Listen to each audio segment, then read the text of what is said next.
ہمیں رہنمائی دے رہا ہے. یہ تو اس زمین سے نکلنا اور اس زمین میں داخل ہونا ہے. اور آگے خالق کائنات نے اپنی ایک اور شان کا ذکر کیا اسی آیت کریمہ میں. فرمایا وما ينزل من السماء وما يعرج فيه. تمہارا رب وہ بھی جانتا ہے جو اس آسمان سے نیچے اترتا ہے اور جو نیچے سے اس آسمان کی طرف اوپر جاتا ہے. اب حاضرین محترم کبھی اس پر بھی غور کریں آسمان سے اترتا کیا ہے اور آسمان کی طرف اوپر چڑھتا کیا ہے. کیونکہ ہم نے قرآن مجید کے اندر غور و فکر کو تدبر کو تفکر کو چھوڑ دیا جس کا نتیجہ یہ ہوا کہ ہم اپنے آپ کو بھی بھول گئے, اپنے بنانے والے رب کو بھی بھول گئے, اپنی ابتدا کو بھی بھول گئے, اپنی انتہا کو بھی بھول گئے.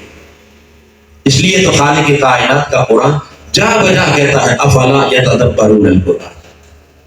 کیا یہ لوگ اس قرآن کے اندر تدبر اور تفکر نہیں کرتے؟ ام علی قلوب اقفالها, کیا ان کے دلوں پر تالے لگا دیے گئے؟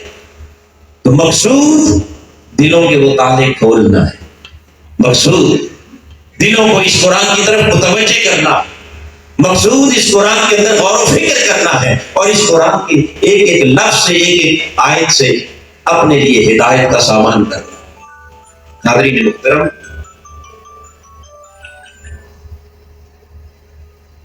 یہ تو میں نے عرض کیا کہ پہلا مضمون زمین سے نکلنے اور زمین میں داخل ہونے سے متعلق. اب ذرا آسمان سے اترنے والی اشیاء میں بھی غور کریں تو خالق کائنات نے اپنے بندوں کے لیے آسمان سے کیا کچھ اتارا.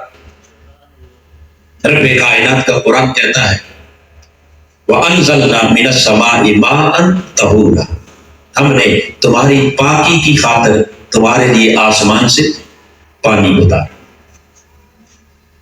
گویا اے انسان تجھے پاک کرنے کے لیے صاف کرنے کے لیے اللہ نے تیرے لیے آسمان سے کیا اتارا. پھر خالق کائنات نے فرمایا هُوَ الَّذِي يُنَزِّلُ الْغَيْثَ مِن بَعْدِ مَا قَنَطُوا وَيَنشُرُ رَحْمَتَهُ. اور غور کر تیرے لیے آسمان سے کیا کیا اترتا ہے. رب کائنات نے فرمایا وہی رب ہے يُنَزِّلُ الْغَيْثَ جو تمہارے لیے آسمان سے بادلوں کو برساتا ہے, بارش اتارتا ہے. من بعد ما قنطوا, جبکہ طویل خشک سالی کے باعث تم مایوس ہو چکے ہوتے, نا امید ہو چکے ہوتے, اور تمہاری ان نا امیدیوں اور مایوسیوں کو امیدوں میں بدلنے کے لیے وہ آسمان سے تمہاری خاطر بارش اتارتا ہے. وَيَنشُرُ رَحْمَتَهُ, اور اپنی بارش کے ذریعے اس زمین کے اندر تمہارے لیے اپنی رحمت پھیلا دے. تو گویا بارش بھی آسمان سے اتری, پاک پانی بھی کہاں سے اترا؟ بولیے آسمان سے اترا. اور پھر یہی نہیں بلکہ رب کائنات نے فرمایا لوگوں میں تمہارا رزق بھی آسمان سے اتارا. کہاں سے؟ وَفِي السَّمَاءِ رِزْقُكُمْ, خالق کائنات نے فرمایا تمہارا رزق بھی ہم نے آسمان میں رکھا, وہ بھی تمہارے لیے وہیں سے اترتا ہے. اور تاجدار کائنات صلی اللہ علیہ وسلم نے حدیث پاک میں ارشاد فرمایا کہ رب کائنات کسی جان کو اس وقت تک موت نہیں دیتا جب تک کہ وہ اپنے حصے کا رزق اس کی بارگاہ سے وصول نہ کرے.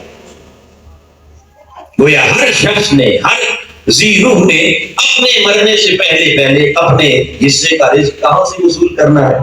اپنے رب کی بارگاہ سے. اور رب کہاں سے اتارتا ہے؟ وہ کہتا ہے وَفِي السَّمَاءِ رِزْقُكُمْ, تمہارا رزق ہم نے کہاں رکھا؟ آسمانوں میں. اب حاضرین محترم ایک طرف رب کا یہ کہنا کہ تمہارا رزق آسمانوں میں, اور دوسری طرف میرے آقا کا فرمان کہ ہر ذی روح نے مرنے سے پہلے اپنا رزق اپنے رب کی بارگاہ سے وصول کرنا ہے. جب تک اس کا رزق پورا نہیں ہو جاتا وہ مر نہیں سکتا. اور پھر میرے آقا نے آگے مزید فرمایا کہ بندے اس رزق کی طلب میں جلدی کرتے ہوئے اپنے رب کے اصولوں کو نہ توڑ, اس رزق کی طلب میں جلد بازی کرتے ہوئے اپنے رب کے ضابطوں کو نظر انداز نہ کرنا, حرام اور ناجائز راستے اختیار نہ کرنا، اس لیے کہ تیرے ناجائز راستے اختیار کرنے سے وہ رزق بڑھے گا نہیں، وہ وہی رہنا ہے پھر سما جو اللہ نے تیرے لیے آسمانوں کے اندر مقرر کر رکھا۔ اب آدمی محترم، اگر ہم اس پر صدق کے دل کے ساتھ اللہ کے اس فرمان پر یقین کر لیں کہ میرے حصے کا رزق اللہ نے مقرر کر دیا اور وہ مجھے مرنے سے پہلے ہر حال میں بولیے مل کے رہنا ہے، اگر اس بات کا یقین ہو جائے تو کیا کوئی شخص بھی ناجائز راستہ استعمال کرے؟ بولیے اللہ کی نافرمانی کا راستہ، اللہ کے نظام کے خلاف بغاوت کا راستہ، یہ ساری نافرمانیاں، بغاوتیں اور حرام کے راستے، یہ لوٹ گسوٹ کا راستہ، یہ دوسروں کی حق تلفی، دوسروں کے حقوق پر ڈاکے ڈالنا، راتوں رات امیر ہونے کی خواہش اور پوری قوم کا مال ہڑپ کر جانا اور پوری قوم کے حقوق کو تلف کرنا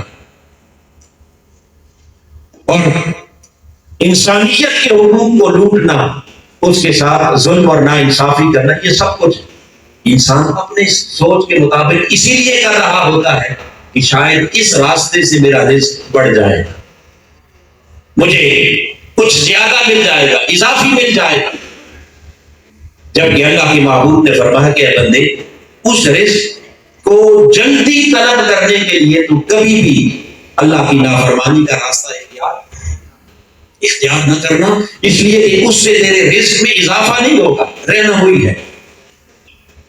بولیے رہنا ہوئی ہے، مگر فرق کیا پڑے گا کہ جب تو اللہ کی نافرمانی کے راستے سے، حرام راستے سے اسے طلب کرے گا تو رزق تو وہی رہے گا، مگر اس رزق سے برکت اٹھا دی جائے گی، اس رزق سے جو حاصل کرنا چاہتا ہے وہ تجھے حاصل۔ اب انسان کیا حاصل کرنا چاہتا ہے رزق سے؟ یہ بات بڑی قابل غور ہے۔ ہر شخص چاہتا ہے کہ مجھے زیادہ سے زیادہ رزق اس لیے ملے تاکہ مجھے اس دنیا میں کیا ملے؟ آسودگی ملے، آرام ملے، راحت ملے، میری عزت میں اضافہ ہو، یا اس کے علاوہ بھی کوئی انسان کی ڈیمانڈ ہے؟ ساری کوشش، دن رات محنت، تگ و دو، جد و جہد، کوئی حلال طریقے سے کر رہا ہے، کوئی حرام طریقے سے، کوئی جائز سے، کوئی ناجائز سے، مگر اس رزق کی طلب کس لیے ہے؟ تاکہ اس سے میری ضروریات پوری ہوں، میری خواہشات پوری ہوں، اس سے مجھے آرام ملے، آسائش ملے، میری عزت میں، میرے وقار میں، میری شخصیت میں اور اضافہ، یہی مقصود۔ مگر اس مقصد کے حصول کے لیے فرمایا ہے بندے، اگر جب تو حرام طریقے سے، ناجائز طریقے سے اور دوسروں کا حق مار کے اس رزق کو جلدی پانے کی کوشش کرے گا، رزق تو مل جائے گا، چونکہ وہ تو تیرا مقرر ہے، ملنا بھی وہی ہے، بڑھے گا بھی نہیں، رہے گا بھی وہی، اس سے برکت بھی اٹھا دی جائے گی، مگر وہ رزق پا کر بھی تجھے آرام نہیں ملے گا، وہ رزق پا کر بھی تجھے آسودگی نہیں ملے گی، وہ رزق پا کر بھی خزانے، مال، دولت، دنیا کے بینک بھر کے بھی تجھے ایک پل کے لیے راحت، تیری بے سکونی میں اور اضافہ ہو جائے گا، تیری بے توقیری میں اور بھی اضافہ ہو جائے گا۔ جس عزت کے لیے تو سب کچھ لوٹ گسوٹ کر رہا ہے، وہ رزق پا کر بھی تیری عزت خاک میں مل جائے گی۔ جب عزت ہی نہ رہی، جب انسان کا وقار خاک میں مل گیا، جب وہ کسی کے سامنے کھڑے ہو کر بات کرنے کے قابل نہ رہا، کسی کو منہ دکھانے کے قابل نہ رہا، تو مجھے بتائیے وہ رزق کس کام کا، وہ دولت کس کام کی، وہ مال کس کام کا؟ رب کائنات نے فرمایا بندے بس اس پر یقین کر لے کہ میں نے تیرے لیے آسمانوں میں سب کچھ مقرر کر رکھا ہے، اور اس کے رسول نے کہا اس پر یقین کر لے تجھے تیرا حصہ تیری موت سے پہلے ہر حال میں مل کے رہنا ہے۔ تو جب اس بات کا یقین ہو جائے تو پھر یقیناً انسان کبھی بھی حرام راستے اختیار نہیں کرے گا، پھر وہ جائز راستے سے، حلال راستے سے اس طرح سے طلب کرے گا جیسے اللہ اور اس کے رسول کا فرمان ہے، جیسے اللہ اور اس کا رسول چاہتا ہے، اور اس چاہت کے مطابق، چونکہ حلال طریقے سے لے تب بھی وہی رہنا ہے، حرام طریقے سے لے پھر بھی رہنا وہی ہے۔ فرق یہ ہے کہ اگر حلال طریقے سے لے گا، اس کے تابع ہو کر لے گا تو رہے گا وہی، مگر اس میں برکت ہو جائے گی، اس میں عزت بڑھے گی، اس میں توقیر میں اضافہ ہو جائے گا، اور اگر حرام طریقے سے لے گا تب بھی رزق کی کوانٹٹی تو وہی رہنی ہے، مگر کوالٹی میں فرق آ جائے گا کہ وہ رزق تمہارے لیے سکون کے بجائے بے سکونی کا باعث بن جائے گا، عزت کے بجائے بےعزتی کا باعث بن جائے گا، وہ رزق تمہارے وقار میں اضافے کے بجائے تمہارے وقار کو خاک میں ملا دے گا۔ گویا کتنے لوگ اس دنیا میں لگے پھرتے ہیں کہ ان کا اتنا دولت، اتنا مال کہ دنیا کے بینک ان کے دولت سے بھرے ہوئے، دنیا کے ہر ملک میں ان کی جائیدادیں، ان کے کاروبار، ان کے بزنس، سب کچھ، مگر چار بندوں کے سامنے عزت کے ساتھ کھڑے ہونے کے قابل بھی۔ سچ بتائیے ایسے لوگ ہیں یا نہیں جی؟ ان کے ارد گرد اگر ان کے محافظ نہ ہو تو میرے خیال میں شاید وہ کسی بندے کے ساتھ ملاقات کرنے کے قابل بھی، بات کرنے کے قابل بھی۔ یہ بے توقیری، یہ بے عزتی، یہ اپنے آپ کو خاک میں ملا کر اس دولت کو کیا کرنا ہے، اس مال کو کیا کرنا ہے؟ اے بندے آ جا، اپنے رب کے سامنے سر نگو ہو جا، جس نے تیرے لیے رزق کو آسمانوں میں رکھا ہے، اور اس نے وعدہ کر رکھا ہے کہ وہ ضرور تیرے حصے کا رزق آسمان سے اتار کے رہے۔ پھر حضرین محترم خالی رزق ہی نہیں بلکہ رب کائنات نے یہاں تک فرمایا کہ بندے اگر تو بہترین استقامت بن جا، ان الذین قالوا ربنا اللہ ثم استقاموا تتنزل علیہم الملائکہ، تو ہم آسمان سے تیرے لیے فرشتے بھی اتاریں۔ رزق تو ایک طرف رہ گیا، روٹی کھانا پینا مال تو ایک طرف رہ گیا، تتنزل علیہم الملائکہ، ہم تیری خاطر کیا آسمان سے اپنے ملائکہ اتاریں گے، فرشتے اتاریں گے، اور وہ فرشتے قدم قدم پر تیرے ساتھ رہیں گے، اور آ کر تجھے کیا کہیں گے؟ اللہ تخافوا ولا تحزنوا، اے بندے پھر ہزار آندیاں آئیں، طوفان آئیں، مخالفتیں ہوں، محاسبتیں ہوں، ماحول کیسا بھی ہو، پھر نہ تجھے خوف ہوگا نہ تجھے غم ہوگا، اس لیے کہ تیرے ارد گرد تیری محافظت کے لیے دنیا کے پہرے دار نہیں، خدا کے ملائکہ آسمان سے اترے۔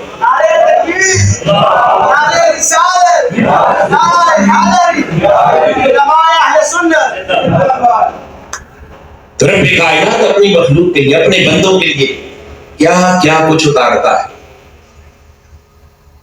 وہ اپنی رحمت کی بارش بھی اتارتا ہے، وہ اپنے بندوں کے لیے رزق بھی اتارتا ہے، اپنے بندوں کے لیے آسمان سے فرشتے اور ملائکہ بھی اتارتا ہے۔ اور پھر حاضرین محترم اس سے بھی آگے چلے تو صحیح بخاری کو اٹھا لیں، خالق کائنات کہتا ہے بندے اگر تو میرا ہو جائے، تو میرا ہو جائے تو مجھے اپنی عزت کی قسم تیری خاطر میں خود بھی اپنے عرش سے نیچے اتر آتا، تیری خاطر میں خود بھی اپنے کیسے اتر آتا ہوں، یہ اس کی شان ہے۔ مگر صحیح حدیث بخاری کو آقا علیہ السلام نے فرمایا یتنزل تبارک و تعالی الی السماء الدنیا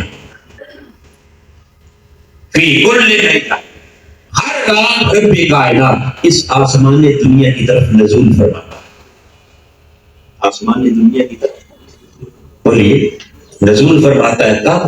حین یبکی ثلث اللیل الآخر، جب رات کا آخری تیسرا حصہ رہ جاتا ہے، دو حصے رات کے گزر جاتے ہیں تو آخری 1/3 باقی رہتا ہے۔ خالق کائنات کہتا ہے اے بندے آجا، اگر تو میرا متلاشی بنتا ہے تو رات کے اس تیسرے حصے میں تیری خاطر میں بھی اپنا عرش چھوڑ کے نیچے آیا۔ خالق کائنات نے اپنے بندوں کے لیے کیا کچھ اتارا، اور پھر بلا کر خود بھی ان کے قریب ہونے کے لیے اپنی شان کے لائق وہ کہتا ہے میں بھی عرش سے نیچے آ جاتا ہوں، کس کے لیے؟ اپنے بندوں کے لیے، کاش کوئی بندہ اس کا بن کے تو دیکھے۔ مگر حاضرین محترم میں نے پہلے عرض کیا کہ اگر ہمیں ان تمام حقیقتوں کا یقین آ جائے تو ہم کبھی بھی اپنے رب کے باغی سرکش نافرمان،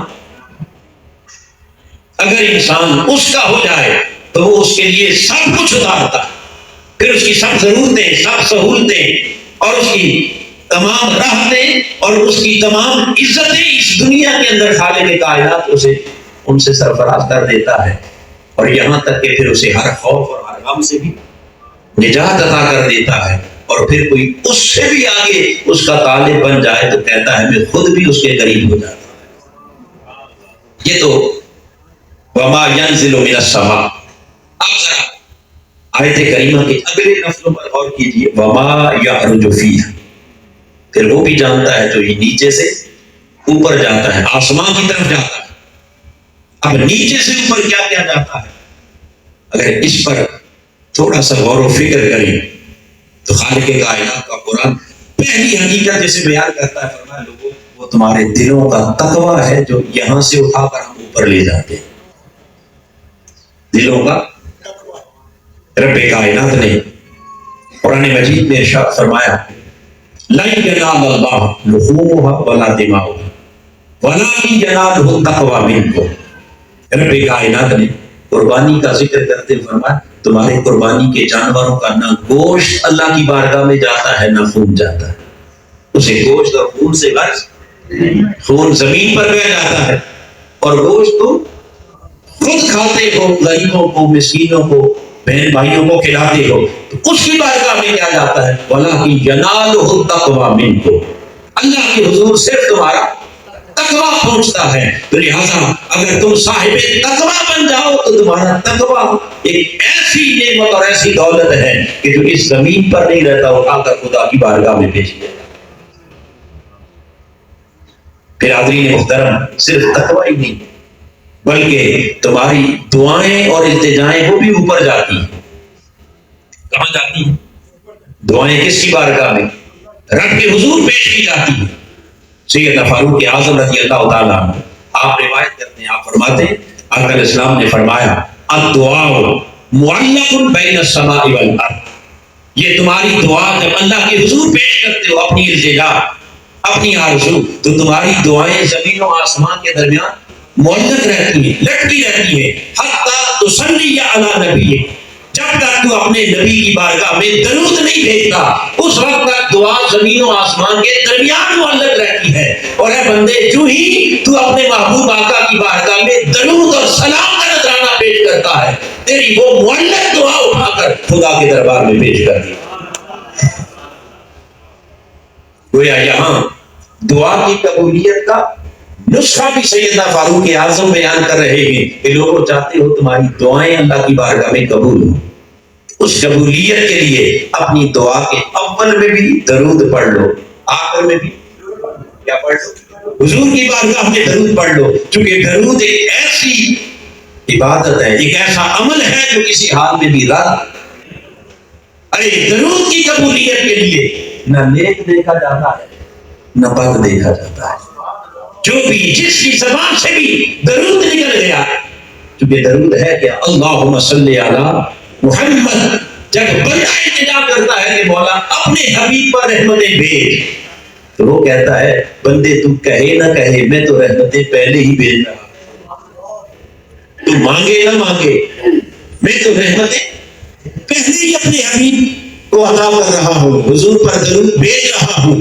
مگر تو نے اپنی محبت، اپنی چاہت، اپنی عقیدت کے اظہار کے طور پر اگر تو نے التجا کر دی میری بارگاہ میں، تو نہ بھی کہتا تب بھی بھیج رہا تھا، اب تو نے کہہ دیا ان پر تو ویسے ہی بھیج رہا تھا. مگر تیرے اس کہنے کی بدولت نتیجہ یہ ہوگا کہ تو نے میرے حبیب کے لیے ایک بار رحمت بھیجی ہے صلی اللہ علیہ وسلم. فرمایا میرے حبیب کے لیے ایک بار رحمت مانگنے والے نے تجھے اپنی بارگاہ سے 10 رحمتیں عطا. تو نے مصطفیٰ سے وفا کی، تو نے محبوب کی غلامی کا حق ادا کیا، اور تو نے اپنے لیے نہیں مانگا، میرے حبیب کے لیے مجھ سے مانگا ہے. تو نے ایک رحمت کا سوال کیا، ان کے صدقے میں تجھے ایک نہیں بلکہ 10 رحمتیں عطا کر. اور وہ جب 10 رحمتیں اپنے بندے کو عطا کرتا ہے تو اس کے نتیجے میں سیدنا فاروق اعظم کیا فرماتے ہیں کہ تمہاری معلق دعاؤں کو بھی اٹھا کر اللہ کی بارگاہ میں شرف قبولیت ہے. تو حاضرین محترم، میں نے دوسری چیز کیا اوپر جانے والی انسانی دعائیں ہیں، التجائیں ہیں. پھر تیسری شے جو نیچے سے اوپر جسے اٹھایا جاتا ہے، حدیث پاک میں آقا علیہ السلام نے فرمایا وہ مظلوم کی فریاد ہے. کیا ہے؟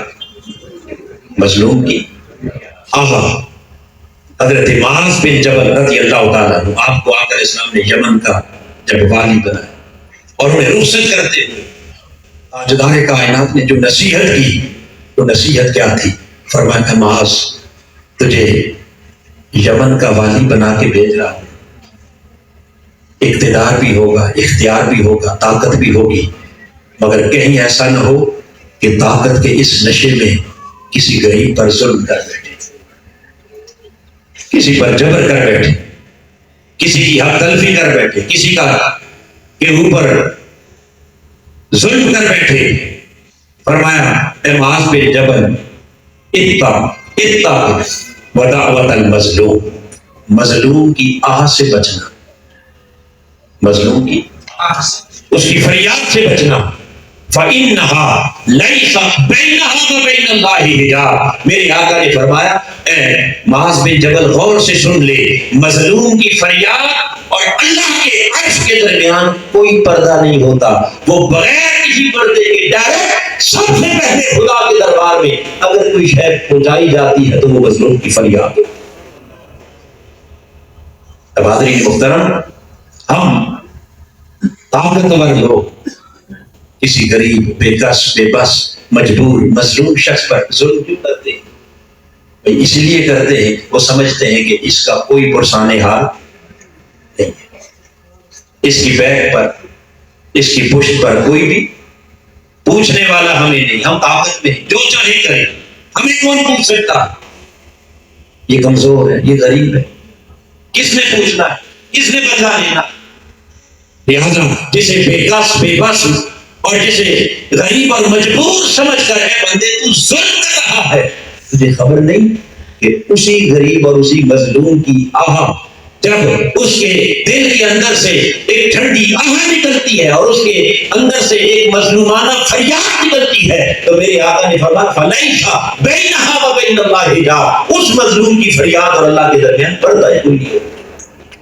ہر شے کو جانے میں کچھ وقت لگتا ہے، کوئی نہ کوئی رکاوٹ ہو سکتی ہے، مگر مظلوم کی فریاد کو اللہ کے حضور پہنچنے میں دیر بولیے آقا علیہ السلام کے اس فرمان کے مطابق جو بات بڑی خاص توجہ طلب ہے وہ یہ کہ ادھر مظلوم کے دل سے فریاد نکلی، ادھر اس کی شکایت اللہ کی بارگاہ میں درج ہو گئی۔ شکایت کیا ہوگی؟ پھر بولیے شکایت درج ہو گئی، اس کی شکایت اللہ کے حضور پہنچ گئی، رجسٹرڈ ہو گئی۔ اب حاضرین محترم، وہ مالک ہے، وہ مالک ہے، اب اس کی مرضی، وہ چاہے تو اس شکایت پر فوری گرفت کر لے، چاہے تو کچھ عرصے بعد کر لے، چاہے تو اور ڈیل دے دے، چاہے تو اور موقع دے دے، مگر یاد رکھ لے کہ جب مظلوم کی فریاد اللہ کی بارگاہ میں رجسٹرڈ ہو گئی تو یقیناً اب اس مظلوم کا بدلہ لینا کس کے ذمہ آ گیا؟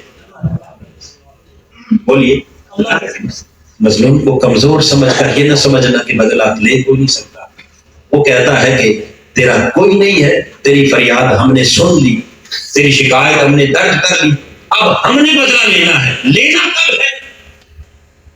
یہ بات قابل غور ہے کہ بندے اب بے صبر نہ ہو، جلد بازی نہ کرنا، یہ میری مرضی ہے، جب تو نے فریاد میرے حضور پہنچا دی، اب میری مرضی، چاہوں تو ابھی پکڑ لوں، چاہوں تو کل پکڑ لوں، چاہوں تو اسے تھوڑی ڈھیل دے دوں، تھوڑا موقع دے دوں، وقت دے دوں، اور دے دوں، اور دے دوں، مگر اگر ظالم پر فوری گرفت نہیں ہوتی تو ظالم یہ نہ سمجھے کہ میں بچ گیا، یہ اس کی غلط فہمی ہے، وہ سمجھتا ہے کہ شاید اب میرے اوپر کوئی گرفت نہیں ہوگی۔ رب کائنات نے فرمایا ان بطش ربک لشدید، ہم ظالم کو ڈیل دیتے ہیں اور دیتے ہیں اور دیتے ہیں، مگر جب پکڑتے ہیں تو پھر کوئی چھڑا نہیں سکتا، بھلے وہ فرعون جیسا ظالم ہی کیوں نہ ہو، مگر اسے ڈیل دیتے دیتے ایک وقت آتا ہے کہ جب خدا اسے اپنی گرفت میں لے لیتا ہے تو وہ بڑے سے بڑا ظالم بھی اس وقت خدا کے دربار میں رو کے کہتا ہے مولا اب تو میں تجھ پر ایمان لے آیا ہوں، تیرے سامنے جھکتا ہوں، تیرے سامنے سرنگو ہوتا ہوں، مجھے چھوڑ دے، مجھے معاف کر دے۔